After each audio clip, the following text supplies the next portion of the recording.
que nós possamos, nesse instante, nos ligar aos nossos mentores, aos nossos amigos, que nos acompanham diuturnamente, que nos assessoram, que nos envolvem, para que nós possamos ter um momento do Evangelho, um momento deste dia, nesta hora, num convívio maior, numa ligação maior com a espiritualidade.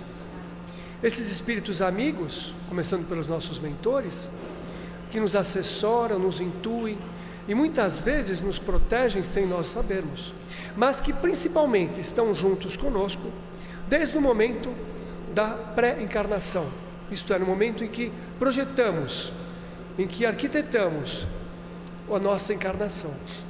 E portanto eles sabem das nossas propostas, e as nossas propostas nós não sabemos. Por isso que muitas das vezes nós precisamos do apoio deles, para que tenhamos a coragem, a força de manter no nosso padrão que nós tivemos como objetivo antes de encarnar. E eles estão conosco aqui. Aproveita o ambiente para se aproximar mais proximamente. Também os mentores da casa, que trabalham aqui de domingo a domingo, sem feriado, sem recreio, sem nada, no intuito de proporcionar um ambiente próprio, para que a gente possa descobrir em nós mesmos o que nós precisamos modificar, o que nós podemos curar, o que nós podemos aprender conosco mesmo. Com essa sintonia desses nossos amigos espirituais, que muitas vezes durante uma palestra, um bate-papo, uma conferência, eles já nos tratam de doenças que nós nem sabemos que poderíamos ter, que nós damos condição dessa terapêutica.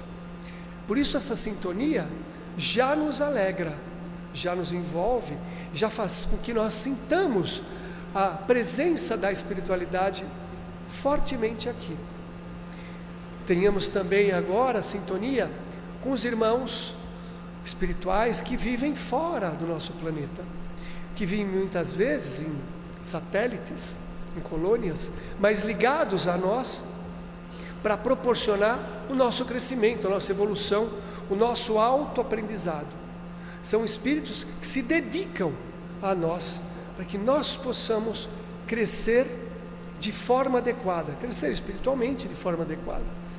Esse envolvimento são os seres, os médicos do espaço, os terapeutas do espaço, ligados, por exemplo, ao Dr. Bezerra de Menezes, que podem nos envolver agora, aos espíritos ligados às hostes da fé raciocinada, como Edgar Armond, que possam nos envolver, para que nós possamos colocar a fé raciocinada na nossa vida, no nosso problema, na nossa dificuldade, na dificuldade do relacionamento profissional, pessoal, e principalmente a ligação com as servas de Maria, que elas possam envolver esse ambiente, tornando esse ambiente no amor incondicional, amor que só mãe conhece, amor incondicional, que nos envolve para que nós possamos aprender a ter o auto-amor incondicional, amar os nossos defeitos, as nossas dificuldades, e principalmente a ligação com Cristo, para que Ele possa estar aqui conosco,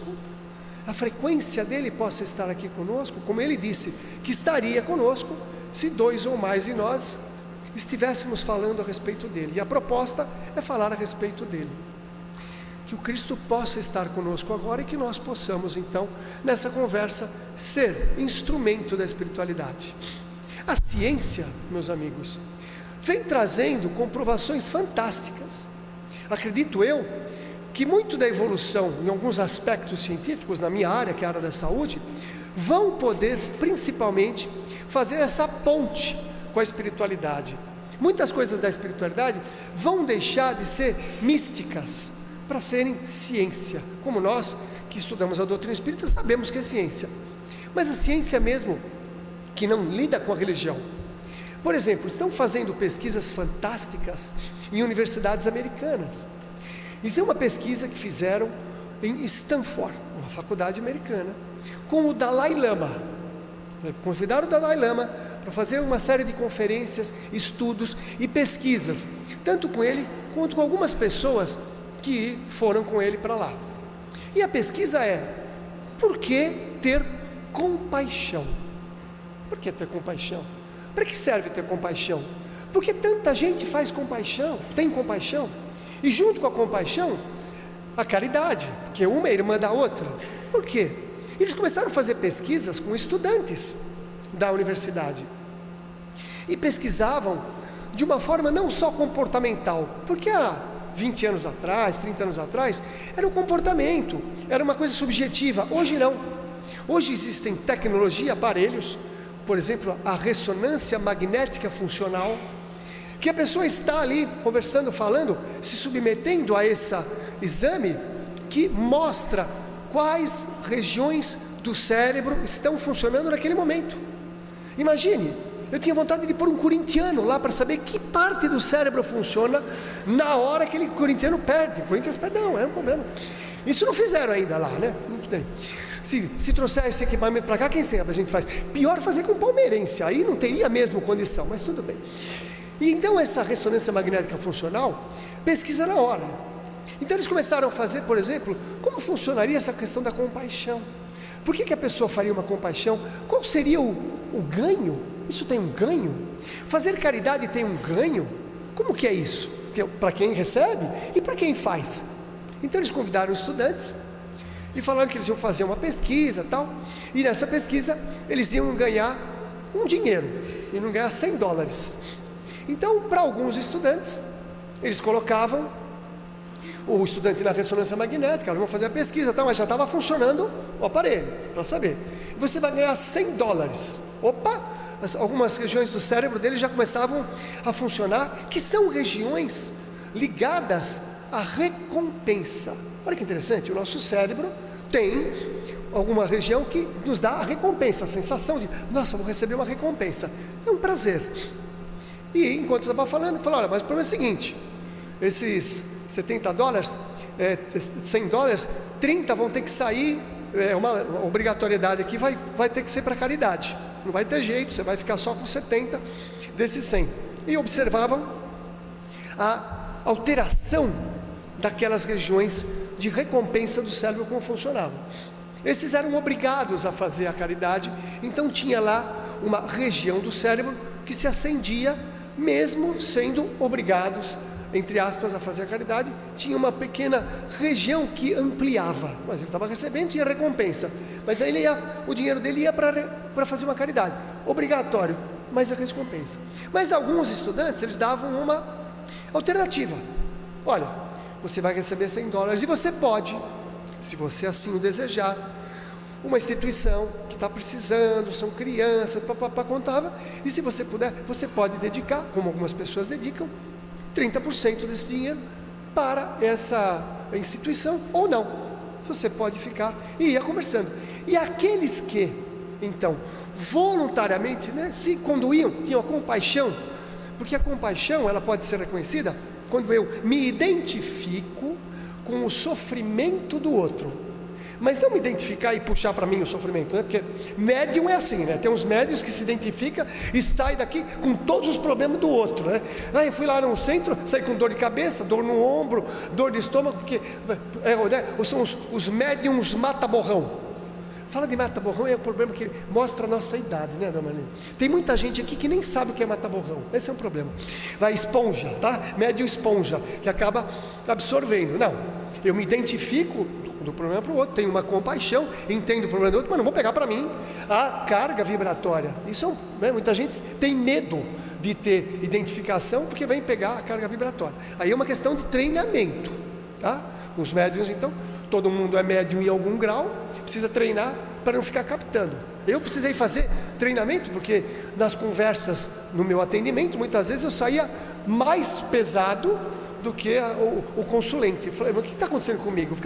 Cada dia eu tinha um aspecto de doença, entre aspas. Não, é porque eu acabava não tendo treinamento para não absorver, porque tem pessoas que você já percebeu, a pessoa vem falar com você, deixa eu te contar um problema, você já começa a arrepiar, não, que começa a falar e você vai ficando zureta, vai ficando, quando a pessoa vai embora, fala, e quando eu falo com você eu me sinto tão bem, posso vir sempre? Vai, não, pelo amor de Deus. Então a gente precisa aprender a ouvir sem absorver. que aí a gente vai ajudar de verdade. Então, nessa questão da compaixão, estes alunos, então, que estavam ali, achando que iam fazer um teste, mas eles pensavam e falaram, não, tudo bem, pode deixar. Veja, teoricamente eles estavam ganhando, né? E iam deixar 30%, tem uns que não, 30 é muito, sabe aquela coisa? Mas alguns, e estes, enquanto estavam fazendo isso aí, o cérebro começou a mostrar um registro da região da recompensa mais aumentado, maior. E essa região, ela estimula certos neurotransmissores. Os neurotransmissores, como a própria fala, são transmissores cerebrais que estimulam o cérebro, que estimulam o corpo, dando emoções, né? E uma das muito conhecidas é a serotonina, né? Serotonina todo mundo já ouviu falar, né? Serotonina é um bom nome para colocar em sobrinha, por exemplo. Serotonina, vamos jantar, né? Um nome. Mas esta do prazer, que a serotonina também dá um certo prazer, por isso que você gosta muitas vezes de comer muito chocolate. Fala, chocolate melhora a minha depressão. Porque o chocolate tem uma substância que chama triptofano, eu tenho para pôr um sobrinho esse nome, né? Triptofano. E o triptofano aumenta a serotonina. Então por isso que tem gente que fica viciado, né, em chocolate, para ficar recebendo um pouquinho de triptofano, e se ele tiver condições, ele produz a tal da serotonina e fala, quando eu como chocolate, eu tenho uma coisa gostosa, uma coisa boa, né? É por causa disso também, né? Você pode tomar uma pílula de triptofano, mas não tem a graça, né, no chocolate. O problema que vem com o chocolate, como eu já falei, é que vem com açúcar, e o açúcar vai para uma outra parte do cérebro, qualquer tipo de açúcar, tá? O que tem no macarrão, né, principalmente, mas os que tem nos açúcares, nos doces, vai para uma parte do cérebro, no mesmo lugar que vai a cocaína. Então se você fala, nossa, eu não posso ficar sem meu docinho, lembre-se que em nosso lar não tem docinho depois do almoço. Não sei se vocês sabiam disso. Nosso lar é uma colônia espiritual, que André Luiz contou, você sabe, né? Já ouviu falar. Lá não tem docinho depois do almoço. Então se você não pode ficar sem o docinho depois do almoço, você vai precisar buscar o docinho lá no umbral, que tem uma lojinha de docinhos logo depois da porta de nosso lar. O problema é quando você vai buscar o docinho no umbral, fica mais difícil de você voltar para o nosso lar. Então é melhor a gente já ir se conscientizando que docinho todo dia, né, é vício.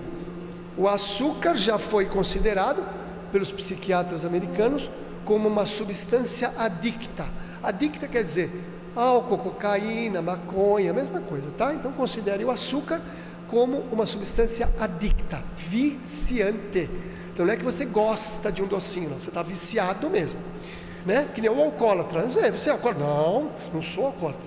Mas quando você bebe, bebo só um pouquinho todo dia, só 2 dedinhos todo dia, né? E aí, então, bebeu todo dia é viciado, ponto. Não importa que seja uma dose de uísque. Então, nós precisamos entender essa questão. Não fico sem, estou viciado. E o docinho, a mesma coisa. Voltando, né, para a questão do chocolate, da serotonina, e voltando, então, à substância que é liberada nesta região do cérebro da recompensa é a dopamina. Dopamina, por exemplo, você encontra em alguns alimentos, como a manga, por exemplo, se não me engano, tem dopamina. Então, essa dopamina é que ela é produzida numa sensação de recompensa. Eu faço uma coisa que me dá uma sensação boa, é a dopamina. E existe inclusive a depressão dopaminérgica, que é falta da dopamina, não é só falta da serotonina, é um outro tipo de depressão. Você está tomando um antidepressivo que acha que vai melhorar? Não, que é outra substância. Mas aí o especialista tem como te avaliar. Mas essa substância, inclusive da dopamina, tem pessoas que existe dificuldade de produzir a dopamina, e por isso elas vão buscar a recompensa para produzir essa dopamina. E aí entra no vício. Aí a pessoa que vício no jogo, né?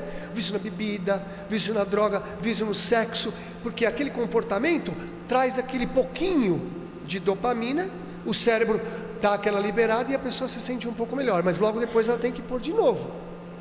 E a mesma substância, olha que interessante, eu comecei fazer umas analogias. A mesma substância, a dopamina, que tem a ver com a sensação do prazer, é que quando eles fazem a ressonância magnética funcional, e os alunos deram, não, pode ficar com uma porcentagem para essa instituição, teve uma compaixão, entendeu o sofrimento do outro e liberou isso voluntariamente, aumentou essa substância no cérebro.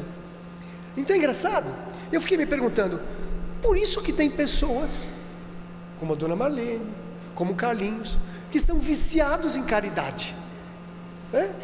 Então a caridade deve viciar também, porque ela libera substâncias prazerosas.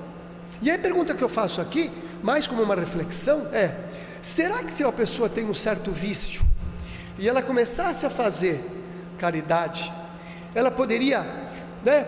Dizem que um vício tem que mudar para outro, né? Então sair de um vício e ir para o vício da caridade.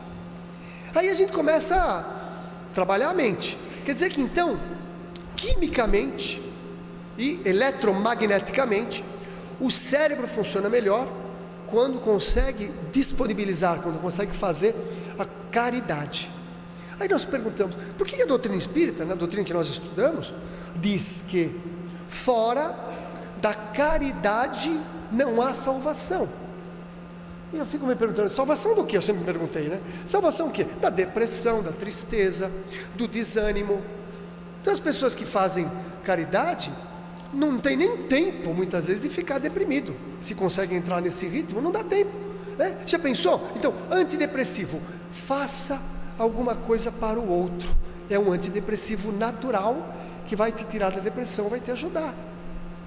Só o fato de a compaixão, e o Dalai Lama e os adeptos deles fazem, então, treinamentos de meditação, onde eles entram nesses exames, que é a ressonância magnética funcional, e durante a meditação, que são especialistas que fazem isso há muito tempo, que fazem muito bem, eles fazem então a tal da compaixão à distância.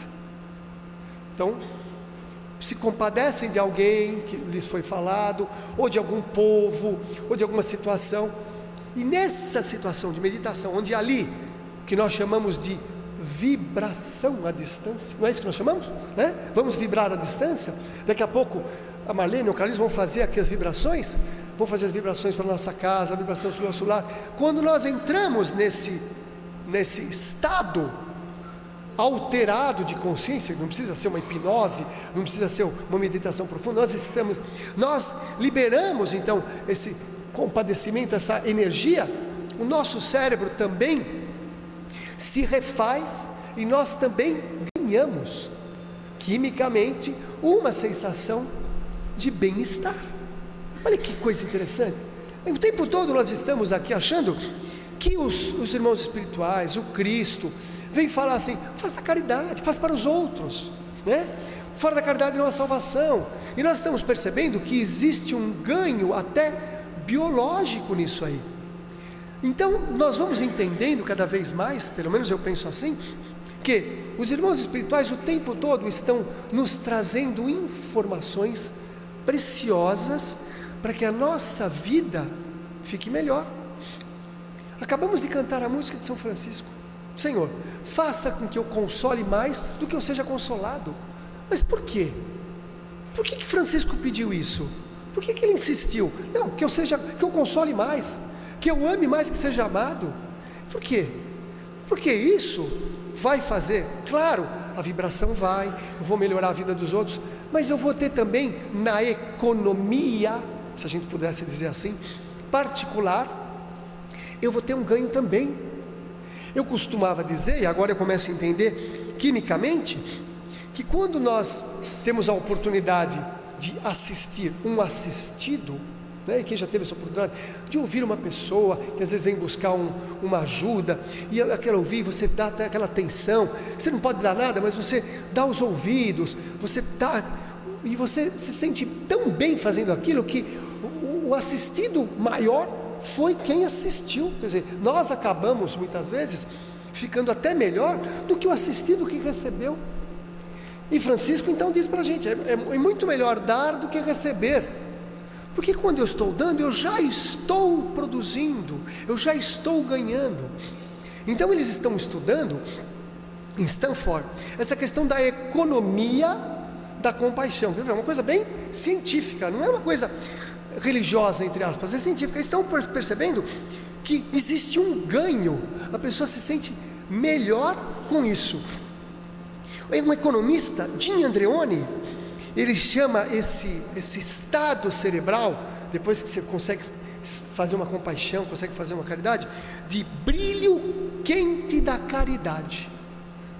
Brilho quente da caridade. Será que os médiuns, né, muitas vezes, quando vem uma pessoa administrando um passe, ou uma entidade fazendo um processo, e aquela aura, aquela luz que expande na parte do cérebro da pessoa, está tendo aqui uma reação química, fisiológica, benéfica para quem está fazendo. E é interessante por quê? Porque nessa questão de fazer o bem, de ser um voluntariado, de se propor, nós temos dificuldades. E então eu entendo que precisamos aprender que quem faz é que sai ganhando também. E nós temos dificuldades. E aí eu me pergunto, por que nós temos essas dificuldades? Porque muitas vezes o centro precisa de um voluntariado, e nós estamos em casa com disponibilidade de tempo, ou até com disponibilidade de alguma coisa, e nós temos essa dificuldade. O que nos impede? Porque nós ainda temos arraigado lá no nosso, talvez inconsciente, uma coisa ainda da nossa instintividade, do nosso egoísmo. Então, eu não vou dar para o outro, que eu vou ficar sem. Eu não vou fazer uma coisa para o outro, porque eu preciso para mim. E olha que interessante, o próprio egoísmo nos tira mais do que nós podemos ganhar.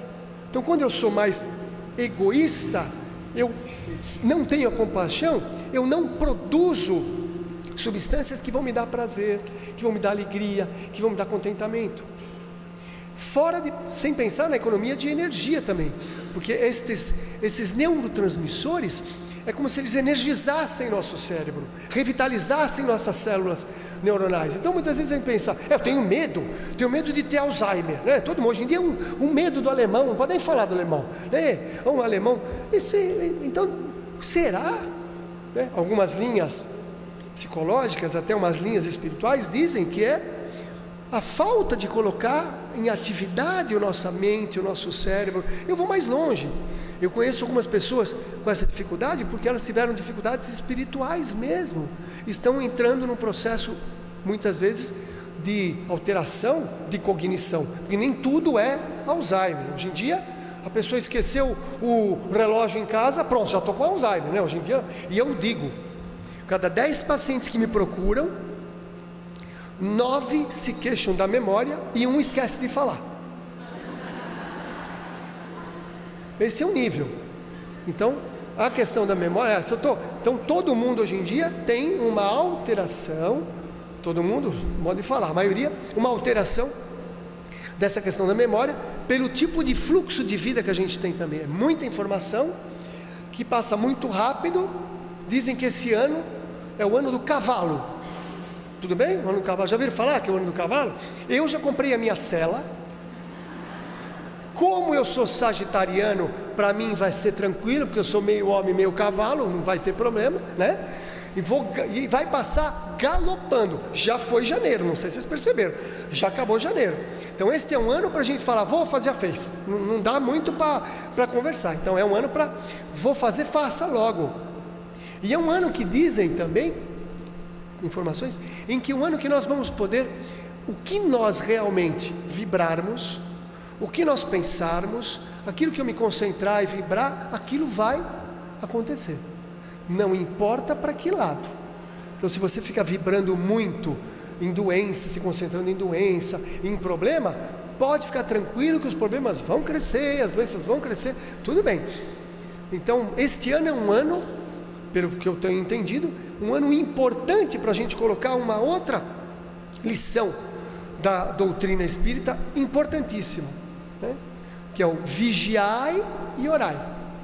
Vigiai e orai. Este ano é um ano porque eu vou vigiar o tempo todo aonde que eu estou vibrando, aonde eu estou pensando, o que eu estou sentindo, porque agora eu já estou percebendo que isto vai se materializar.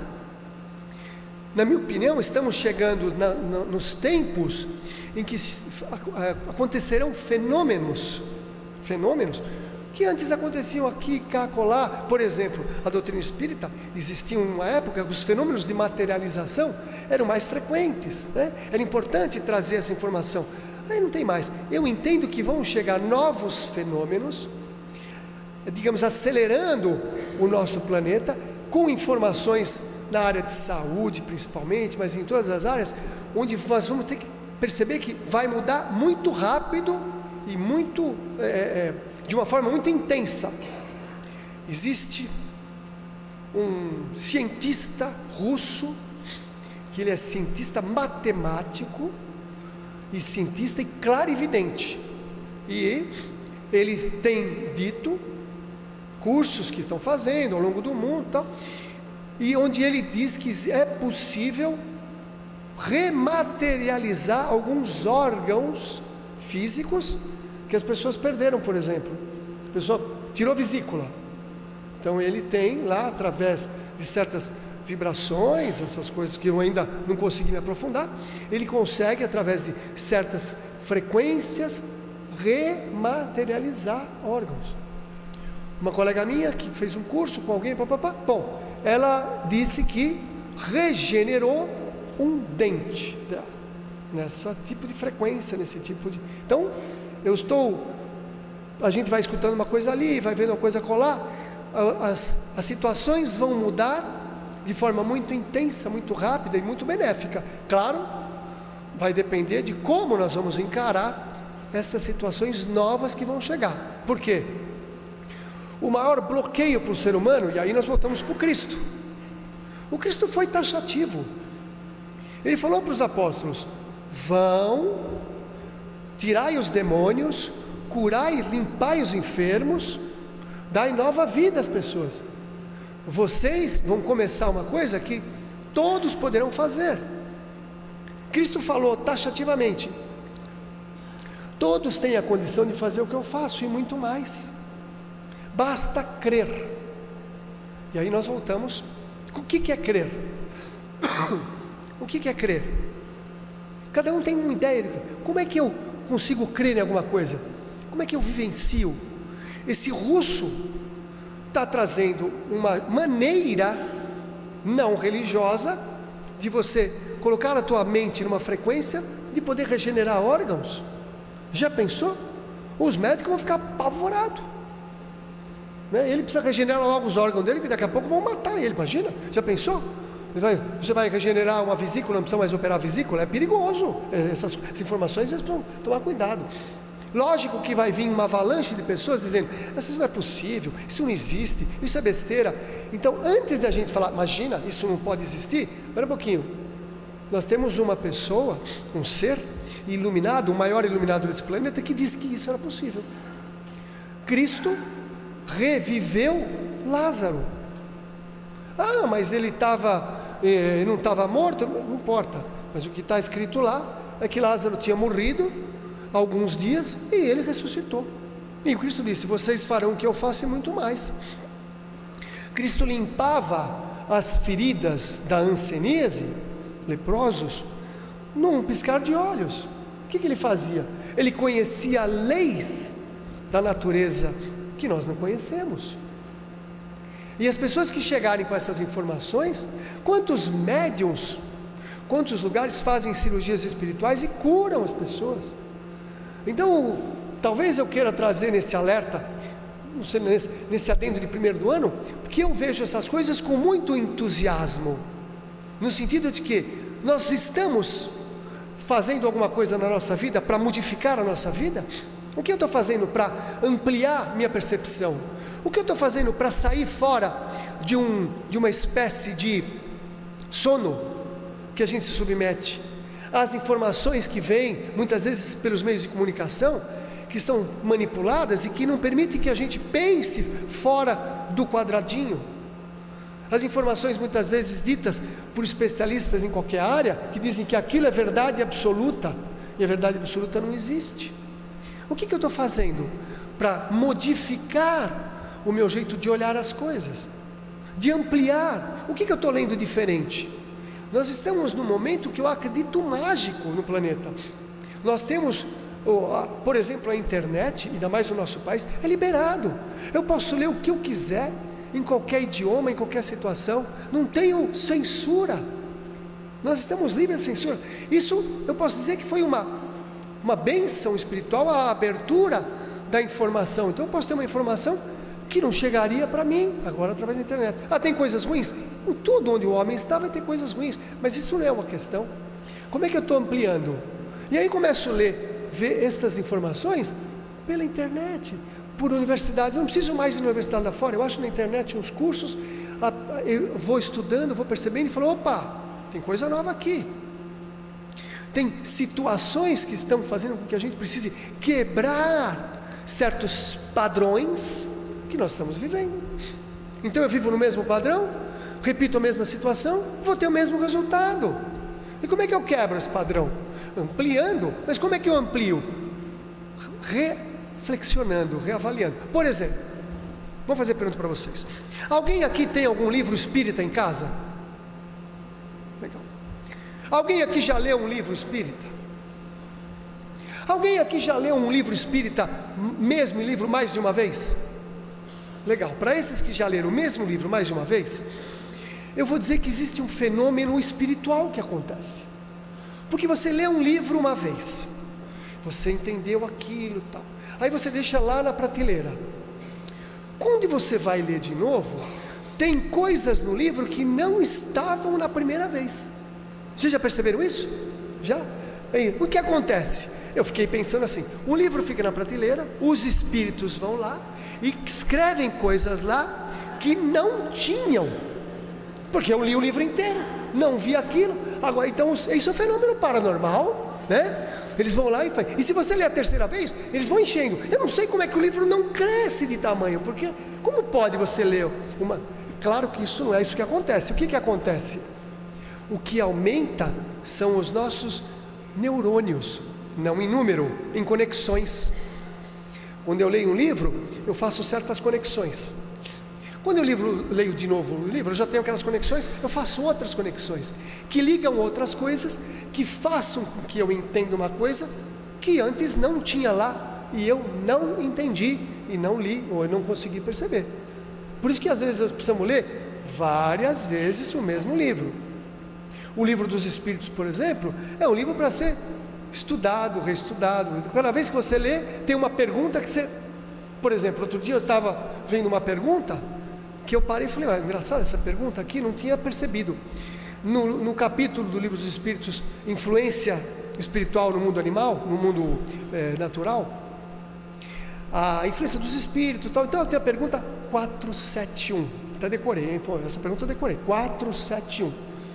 Kardec pergunta assim para os espíritos: quando sentimos uma angústia, uma coisa ruim, indefinível, um mal-estar, uma sensação ruim, sem causa aparente, isto é só de origem material?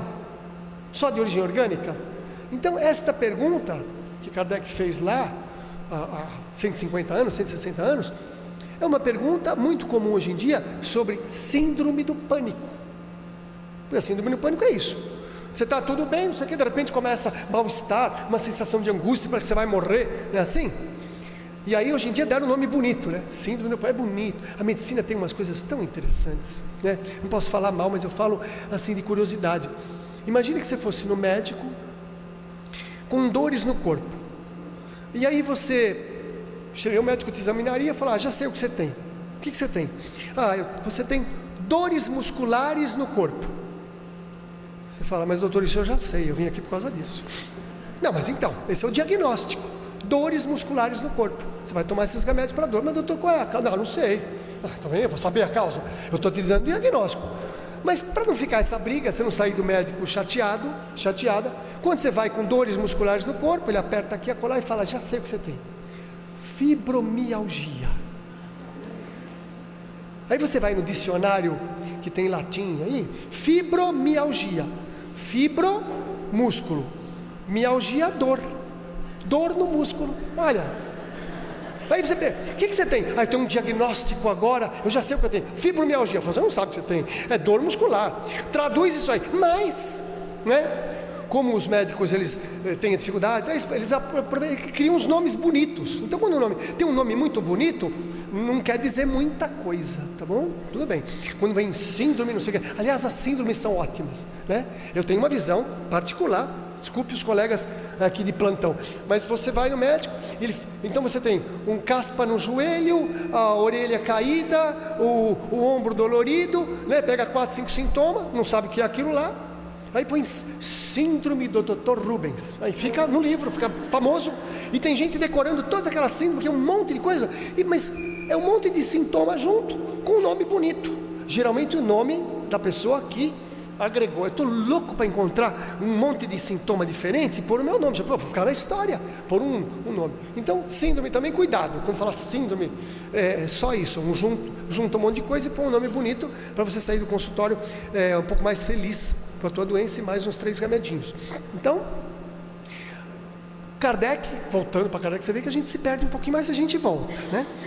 Kardec perguntou se era tudo de origem só orgânica, e os espíritos responderam: são quase sempre. Eu vou fazer uma pergunta matemática aqui. Tem alguém que trabalha com administração aqui? Ou com matemática? Não, ninguém trabalha com administração. Tudo bem. Se eu puser a palavra sempre, quantos por cento a palavra sempre representa? 100%, sempre. Quase sempre. Quantos por cento seriam? 20%? Quase sempre? Não. Aí seria talvez, né? Às vezes 20%. Quase sempre. Podemos deixar em 70%? Então, resposta dos espíritos: quando você tiver essa síndrome de pânico, quase sempre é contato que tivestes com os espíritos, ou durante o sono, ou inconsciente. Então, a resposta do livro dos espíritos, dizendo que síndrome do pânico, por exemplo, é 70% interferência espiritual. Não sou eu que estou falando, está escrito lá no livro dos espíritos. Aí você vai então a gente traduz por isso a gente precisa traduzir hoje em dia as obras básicas ou as outras para o nosso cotidiano. Porque Jesus transformou água em vinho. Aí eu fico me perguntando, mas para que ele fez isso aí? Os caras estavam numa festa de casamento, Jesus não tinha começado a missão dele ainda, estavam tudo borracho, tomaram tudo do vinho que tinha da casa, acabaram com o vinho do homem lá, né? Não, é verdade, é uma festa de casamento, né? Bodas, festa de casamento, todo mundo bebeu tudo que tinha. Aí o anfitrião ficou sem graça porque acabou o vinho. Olha que problema sério, né? Problema sério. Aí a mãe de Jesus, e às vezes o jeitinho tem, né? Até naquela gente, eu falo: escuta, Jesus, não dá para quebrar um galho, o cara está sem graça, porque não tem mais bebida para dar para o pessoal. Não, tudo bem, veja, eu acho que Jesus entendia, mas se a gente olhar, fala: pô, não era, né? Você vai gastar um milagre, né? Para deixar os outros beber. Veja, não tem muita graça isso aí, se a gente olhar sobre, porque qual é a graça? Mas aí Jesus falou: mas amanhã eu ainda não comecei, né? Estou de folga, não comecei ainda, não começou. Jesus, quebra o galho, tá bom, traz uma água, pelo menos limpa aí, né? Sabe aquela coisa? E aí ele usou da paranormalidade dele, de uma coisa que nós podemos fazer e não sabemos, que ele disse que nós sabemos fazer e nós não sabemos ainda. Ele pegou a água e mexeu molecularmente na água, que se transforma em vinho, que os bebum da época disseram que estava melhor que o outro. Aí eu fico olhando isso e falo: pô, gastou um milagre, tudo bem, aprendizado para nós, mas, né, se a gente olhasse, Jesus era uma pessoa que entendia das nossas dificuldades, entende das nossas dificuldades, sabe que nós somos inerentes a isso aí, e nós precisamos entender como nós vamos transformar a nossa vida também de uma maneira melhor, utilizando, refletindo sobre essas coisas que aprendemos na doutrina. Para quê? Porque o ser humano precisa de motivos para viver melhor. Sem motivo a gente não vive melhor. Motivação, ação que motiva. Porque você está aqui, você teve um motivo. E se nós construirmos motivos para fazer o bem, por que eu estou falando tudo isso aí? Puxa, eu tenho um motivo para fazer caridade agora, porque eu vou melhorar minha dopamina, vou me sentir melhor, eu vou sair até de uma tristeza e depressãozinha que eu tenho, eu posso até emagrecer, porque a dopamina pode ajudar a emagrecer, já pensou? Fazer caridade, hein? Então, vamos buscar motivos, quer seja na ciência, quer seja na nossa ciência espírita, mas que a gente faça alguma coisa, se mobilize. Comecemos este ano de 2014 realmente com uma força, vou mudar a minha vida, vou pôr energia na minha vida, vou fazer alguma coisa, porque Jesus disse que eu sou capaz, Jesus disse que eu tenho toda a força dentro de mim para fazer os milagres. E assim, Jesus, que está conosco aqui, nos ajude, nos intua, nos ajude, nos dê essa força que nós precisamos às vezes para sair dessa morosidade que nós estamos, para que realmente a gente siga seus passos nessa esteira de luz que o Senhor deixou aqui.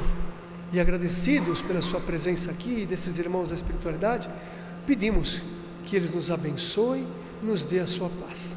Que assim seja.